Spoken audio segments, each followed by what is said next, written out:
En 2023, l'économie chinoise a affiché une croissance de 5,2%, contribuant à plus de 30% de la croissance économique mondiale. Je suis Lola, journaliste et témoin vigilant des tendances culturelles. À Beijing, je trouve une inspiration sans fin pour explorer la manière dont les diverses communautés interagissent et comment ces interactions encouragent la créativité. Je suis Shulan, journaliste observatrice assidue des dynamiques économiques qui façonnent le monde et notre mode de vie. La ville de Shanghai m'inspire à examiner comment la convergence des cultures stimule une effervescence économique dans l'univers de la gastronomie.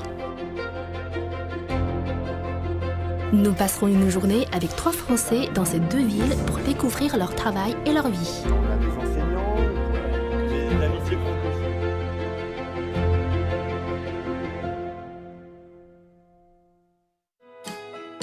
Beijing, la capitale chinoise, rayonne sur la scène des arts, s'érigeant ainsi un pilier solide dans l'économie culturelle et artistique. En 2023, il a vu plus de 49 000 représentations artistiques et a généré plus de 23 milliards de yuans de recettes. Il y a 4 ans, j'ai rencontré un groupe de musique français lors d'un concert et ils sont toujours actifs sur le marché du divertissement en Chine. Aujourd'hui, je vais rendre visite au batteur de ce groupe pour voir comment les musiciens français passent leur journée en Chine. Et voilà, je suis arrivée à la porte de Nico. On va voir s'il s'est déjà réveillé. Non? Pas encore. Ah oui. Bonjour. Salut, Bonjour Lola. Jessica. Bonjour Nico. Ça va? Salut, bien, et toi? Merci de m'accueillir. Avec plaisir. Oh, c'est chouette votre appartement. Merci. Je peux te montrer quelques disques. Ah, un vinyle. Ouais, Stevie Wonder, Ah, Stevie Wonder. un de mes artistes préférés. C'est un album de 1973. C'est magnifique. C'est un album de légende. La légende. Et il y a Miles Davis aussi qui est une de mes plus grandes influences, légende du jazz. J'adore le jazz. Tu joues aussi au piano et au violoncelle? Un peu. D'accord. Dernièrement, j'ai manque de pratique. Tu veux me montrer un morceau? Oui, ouais, il est pas très bien accordé. Waouh. C'est un vieux piano.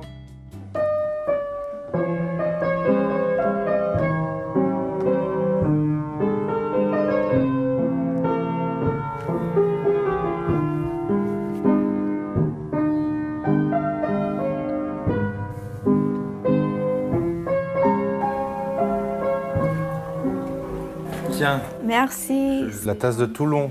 Ça fait 15 ans maintenant que je suis en Chine, donc dernièrement j'ai joué avec Shunze. J'ai fait aussi une tournée avec Rotier, on vient de finir en 31 décembre.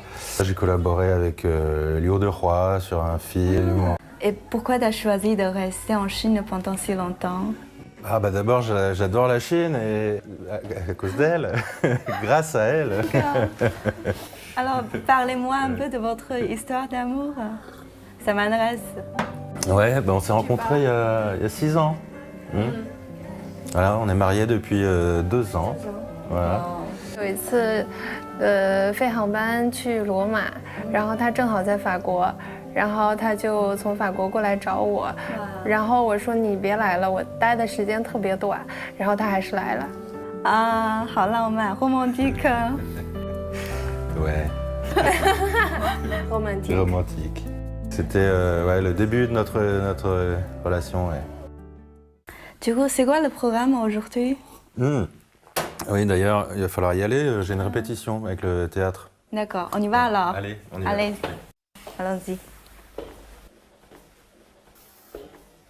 Du coup, Nico, qu'est-ce qui te semble différent entre le marché de musique en Chine par rapport à d'autres pays?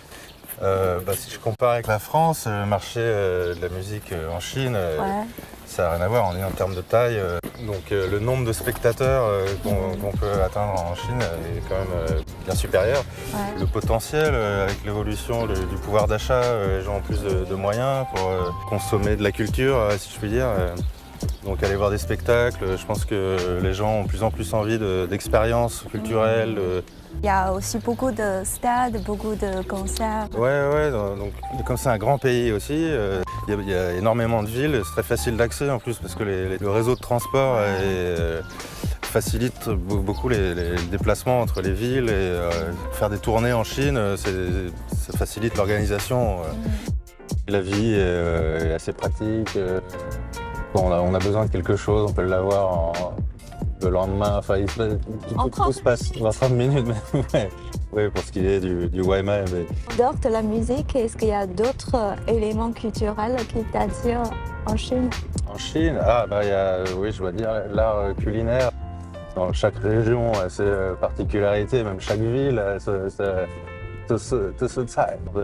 voyager, d'aller faire des concerts dans différentes villes. À chaque fois, on peut découvrir des nouvelles choses. Ça ne s'arrête jamais, c'est infini. Hello, Tadia. Hello. Depuis 2022, j'ai commencé à travailler avec comédie musicale. Il y a beaucoup de musiciens, d'acteurs, la technique, c'est comme une grande famille. J'aime beaucoup ce format où il y a de la musique, mais aussi d'une histoire qui est racontée. Et on a déjà fait plus de 200 représentations maintenant. Nico m'a informé que la comédie musicale répétée aujourd'hui débutera sa tournée nationale à la fin du mois, avec un calendrier de représentation plus chargé que jamais cette année. 全都是中文的。 Donc ça prend du temps parce que... En dehors de son rôle dans les spectacles, Nico est également un professeur de batterie expérimenté.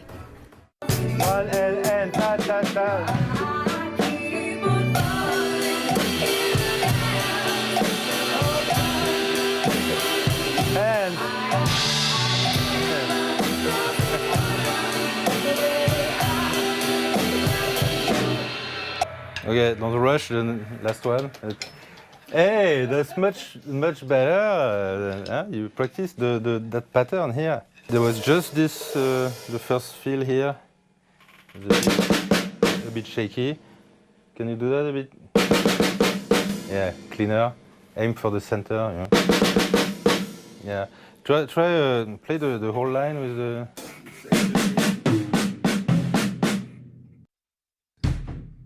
A bit early.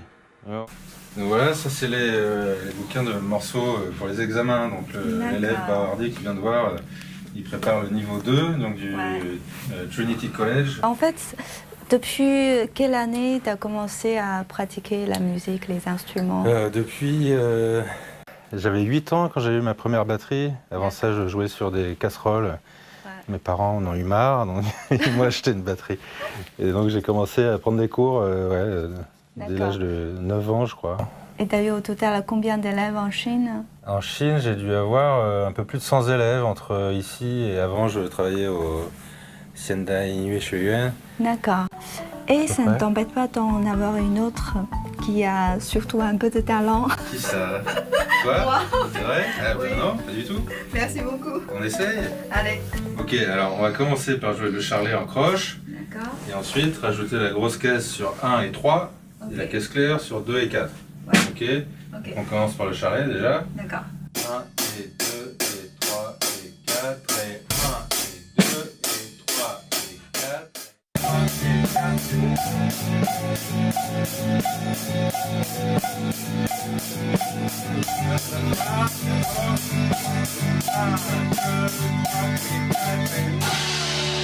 Ouais. Bah voilà, tu peux passer l'examen. À 20h, Nico, mon professeur de batterie d'ailleurs, se prépare pour sa dernière prestation de la journée.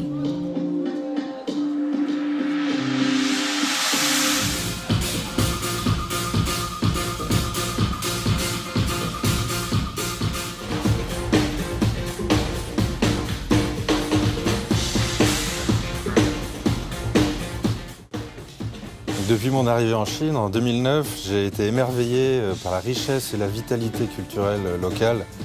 La scène musicale ici est accueillante, dynamique, offrant une plateforme internationale aux artistes du monde entier. Et travailler et créer en Chine m'a ouvert de nombreuses portes, me permettant de collaborer avec des talents exceptionnels. et de participer à des projets musicaux mémorables. Le développement économique rapide de la Chine m'a offert de nombreuses opportunités professionnelles, mais surtout j'ai eu la chance de côtoyer et d'échanger avec des personnes formidables.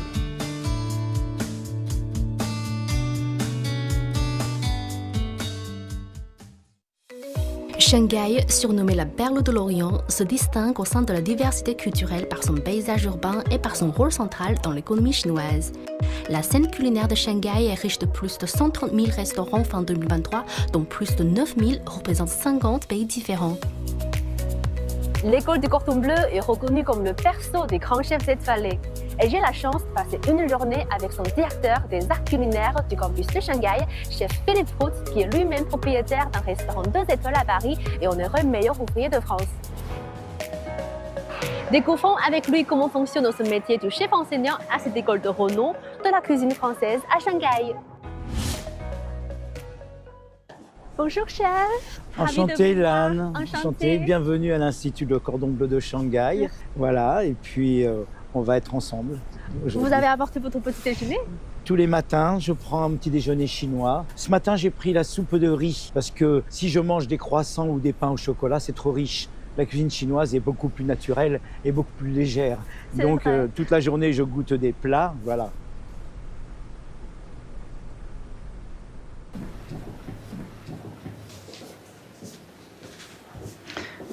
Voilà Lan, je vais me changer et je vous laisse rentrer dans mon bureau. En attendant, j'arrive. Je vais prendre bien soin de votre petit déj. À tout de suite. Le matin, je prends mon petit déjeuner comme ça et puis je regarde ma journée de travail. Ma journée de travail, souvent, je l'ai préparée la veille au soir et le matin, quand je prends mon petit déjeuner, je révise, je dis bon, à telle heure, j'ai ma démonstration avec cette classe-là. Excusez-moi, je mange, hein, parce que voilà, ça c'est du goût. C'est bon, c'est gourmand. C'est superbe. Après avoir passé sa veste de cuisine, le chef prévoit de rendre visite au restaurant d'un ancien étudiant. Cette visite de suivi lui permettra d'apprécier le parcours et l'évolution de ces derniers. Pendant les visites des restaurants des alumni, quelles sont leurs évolutions que vous avez pu constater? Alors, moi, ce que je vois dans les anciens étudiants, quand je vais les voir, c'est qu'on ne retrouve pas forcément tout ce qu'ils ont appris au Cordon Bleu.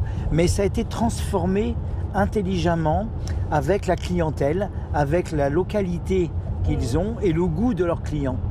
Et surtout qui nous montrent le beau côté de la vie, quoi, des belles choses, quoi.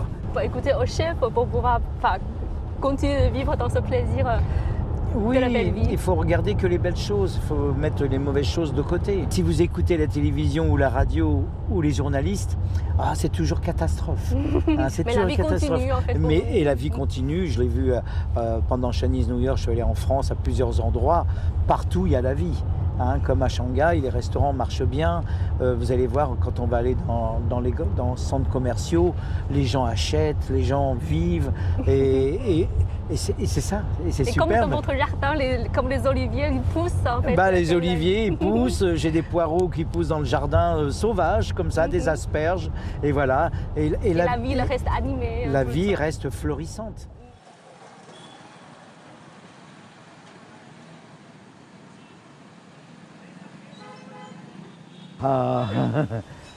Happy New Year too. Comment vas-tu? Alors le Cordon Bleu m'envoie pour te dire bonjour et voir comment ça se passe dans ton établissement.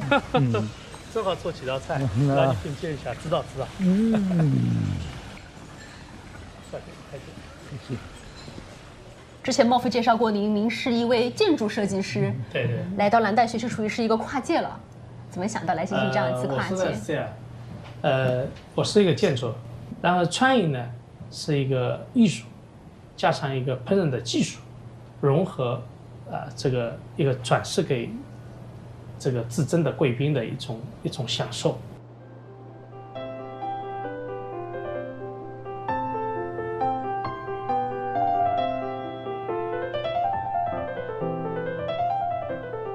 Donc c'est un plat autour de l'agrume, hein, c'est.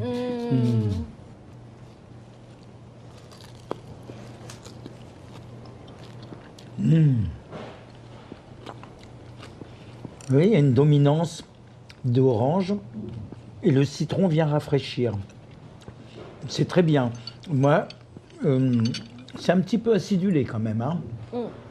C'est un petit peu acidulé. Je mettrais un petit peu de jus de citron dans la marinade glacée. 我们接下来我们有第3家店、第4家店正在筹备的过程当中，应该在20年的上半年就呈现出来。 Vraiment une grande confiance à travers vis-à-vis de l'économie chinoise. Il y a abondamment de clients, des clientèles différenciées pour pouvoir tester ces idées dans le business avec des différentes segmentations. C'est un travail d'évolution magnifique. Et tu as raison d'ouvrir un deuxième, un troisième, un quatrième restaurant. Parce que là, des niveaux comme ça, ta clientèle va être très contente. Donc on a du temps devant nous encore. On a encore beaucoup de travail à faire.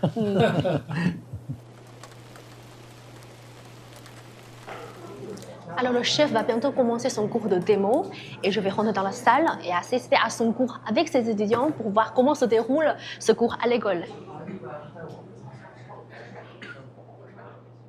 Bienvenue, welcome. Aujourd'hui, on va faire un espuma de topinambour. En pratique, on aura un filet de dorade, pont neuf d'aubergine et un riz sauvage aux fruits exotiques.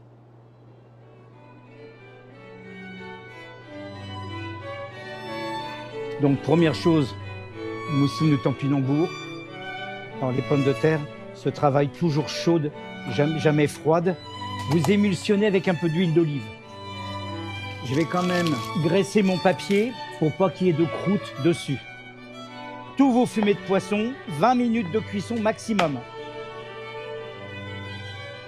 Du verre. Vous avez vu, c'est une recette, mais vous pouvez personnaliser. Vous voyez, même pour l'examen, vous avez un œuf mollet avec un potage. Personnaliser, travailler avec votre intuition, votre personnalité. Et n'hésitez pas à vous lancer dans des risques. Hein. Allez-y. 同学您好，你好，您在蓝带学习有多久了？现在应该是我在蓝带学习的第9个月。哦，那来蓝带学习生活，真实的生活跟您进蓝带之前有什么不一样呢？在这里体会到很多这个文化元素的融合呀。然后我们的 chef Philip， 他应该也是抛弃了很多，就是说地域的成见啊，引入了很多中餐的文化元素进入到我们现在学习的这个菜单当中。我觉得这是一种对于中法之间文化一个交流非常好的一个渠道。所以我在这儿学到的东西也都是觉得焕然一新，跟传统的东西都不太一样。 Après le cours de démonstration, les étudiants commenceront des exercices pratiques sous la supervision du chef. Because it's too fat. Donc quel est le plat qu'on est en train de préparer? Là, c'est une tartine et dedans, il y a des champignons, il y a de la moutarde et puis après, c'est gratiné et il y a du foie gras posé dessus.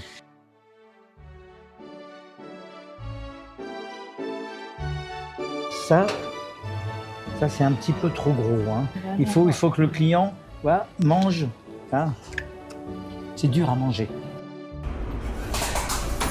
Tartine, nos canapés. Le client n'a rien à manger. Ici, vous voyez, ça, c'est pas cuit, ça. Je vais regarder, ce sont les cuissons. Les cuissons, il faut qu'elles soient parfaites. Pas trop cuit, mais cuit. Hein, juste ce qu'il faut. Un poisson, un filet de poisson doit être cuit, mais juteux dedans. Hein, le foie gras, il ne doit pas être moelleux au milieu, il doit être ferme, il doit être bien cuit, qu'on mange comme si on mangeait une viande. Tout ça, ce sont des critères. Après, les légumes, c'est pareil. Il faut que les légumes ils soient d'une taille régulière, que ce soit agréable à manger. Il peut y avoir du croquant, mais il ne faut pas que ce soit trop épais dans la bouche. C'est beaucoup d'expérience qui donne, enfin, en résumé. Un équilibre, oui. Il y a un équilibre qu'il doit y avoir dans le plat. Donc pour vous, après le cours, c'est sport. Oui, quand on est chef de cuisine, on est obligé d'équilibrer entre tout ce que l'on mange dans les cours, si c'est gras, si c'est plus sucré, etc., pour équilibrer le corps.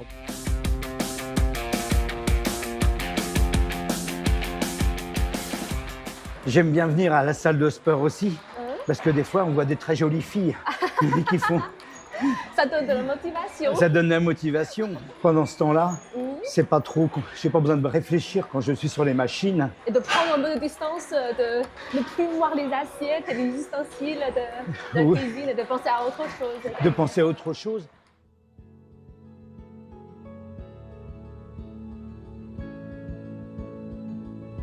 Comment trouvez-vous votre vie à Shanghai? Ah bah, lorsque le cordon bleu m'a sollicité pour venir à Shanghai, j'ai tout de suite sauté sur l'occasion parce que c'est une ville que je connaissais pas. C'est encore un dynamisme supérieur et puis toujours de rencontrer des jeunes étudiants ou des jeunes qui veulent apprendre ce merveilleux métier qui est le nôtre, de faire la cuisine et donner du bonheur et donner du plaisir aux gens. Et vraiment, je regrette pas et j'espère que Shanghai me gardera encore longtemps.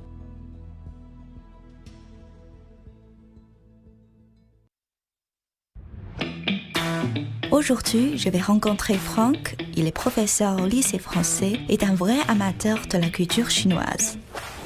Il vit à Beijing depuis 17 ans et se consacre à l'enseignement et la communication sino-française.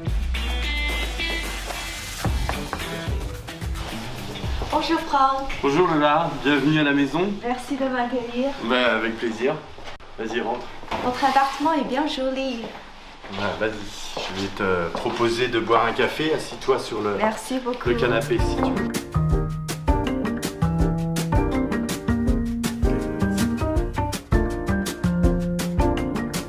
Merci beaucoup. Je t'en prie. J'ai toujours eu envie de venir en Asie et notamment en Chine.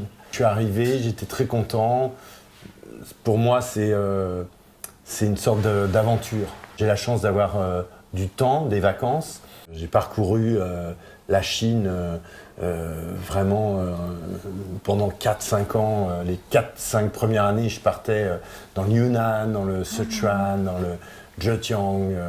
Enfin, je suis allé vraiment partout. Ce qui m'impressionne le plus, c'est cette capacité au changement. C'est-à-dire que c'est un pays qui évolue très très vite. Parfois, je me dis, tiens, telle chose a disparu ou telle chose a changé. C'est un pays qui se modernise très très vite. Et au fait, quelle matière enseignez-vous? J'enseigne les sciences de la vie et de la terre. On va aller au lycée, on va en profiter pour passer la journée ensemble. Ouais, très bien, merci. Avec plaisir.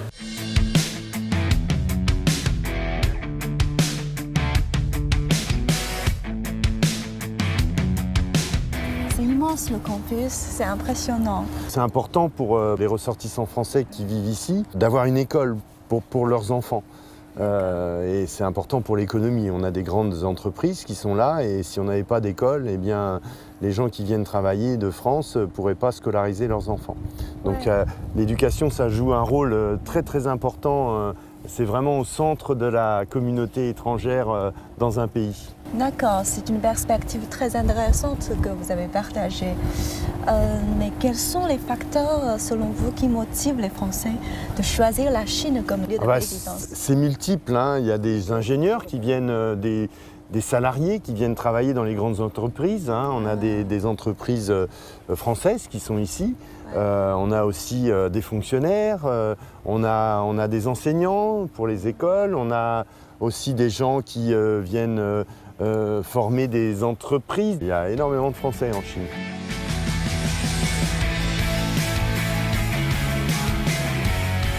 Pendant que Franck fait son cours avec les élèves, je l'attends pour reprendre nos échanges.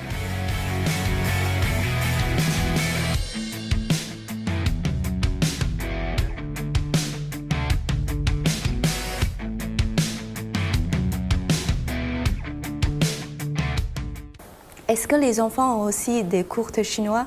Alors les enfants, ils sont là depuis quasiment leur naissance à l'école. Hein. C'est une cité scolaire, donc ils apprennent le chinois.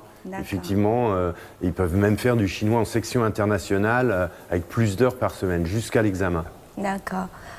Pensez-vous qu'il y ait des inconvénients pour les ados de se préparer au bac en résidant à l'étranger? Il y a pour moi que des avantages, puisqu'on obtient de très très bons résultats. On a 100% de résultats au bac à Pékin. Donc on a des élèves d'un bon niveau qui travaillent dans de très bonnes conditions et on les connaît depuis longtemps. Et pour moi, il n'y a pas d'inconvénients. Il n'y a que des avantages pour eux de vivre cette expérience. Moi, je suis en plus conseiller des Français de l'étranger et je suis un élu de proximité au service des gens, j'écoute, je suis un médiateur pour des questions éventuellement sociales, économiques, culturelles et je suis aussi un influenceur, je soutiens les associations, je participe à la vie des Français en Chine. Est-ce que vous avez des activités à prévoir? Justement, on va aller voir Jean-Baptiste à Panorama, qui tient un restaurant dans le centre de Pékin, et je vous propose de venir avec moi. Oui, volontiers, je suis partante. Allons-y.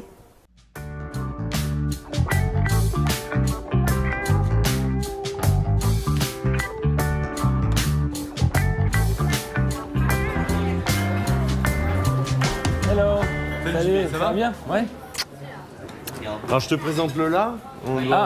Bonjour Lola, enchanté. Jean-Baptiste, j'espère ne pas vous déranger. Mais pas du tout, vous êtes la bienvenue. Merci beaucoup. Cherchez à manger du coup là? Ouais.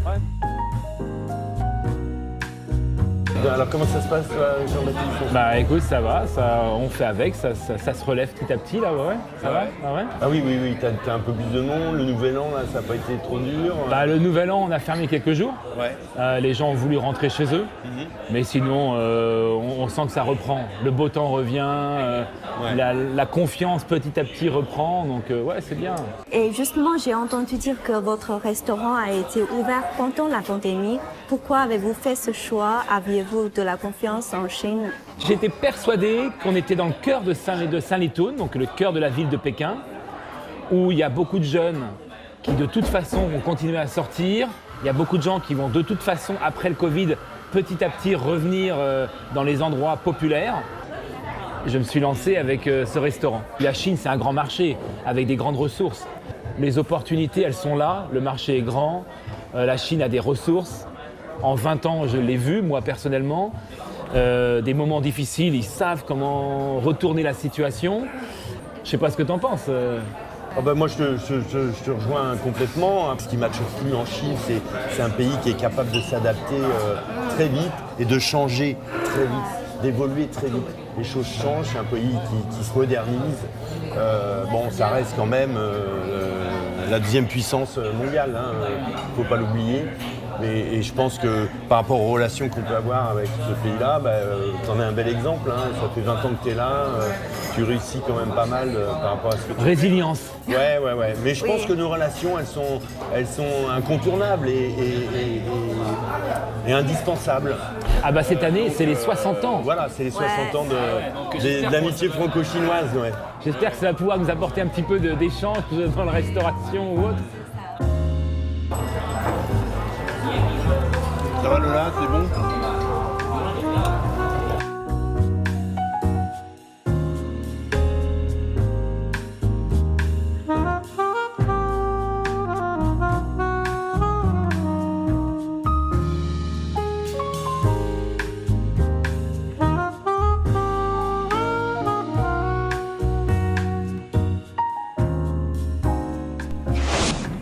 Bon, j'espère que cette journée passée avec moi vous a plu, Lola. Oui, c'était une journée bien remplie et merci d'avoir partagé cette journée avec moi. C'est un vrai plaisir, en tout cas. Et à bientôt, alors. À bientôt. Salut. Au revoir. Au revoir.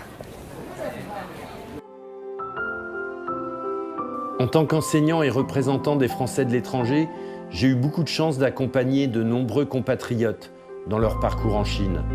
J'ai vu des familles s'installer, repartir et revenir.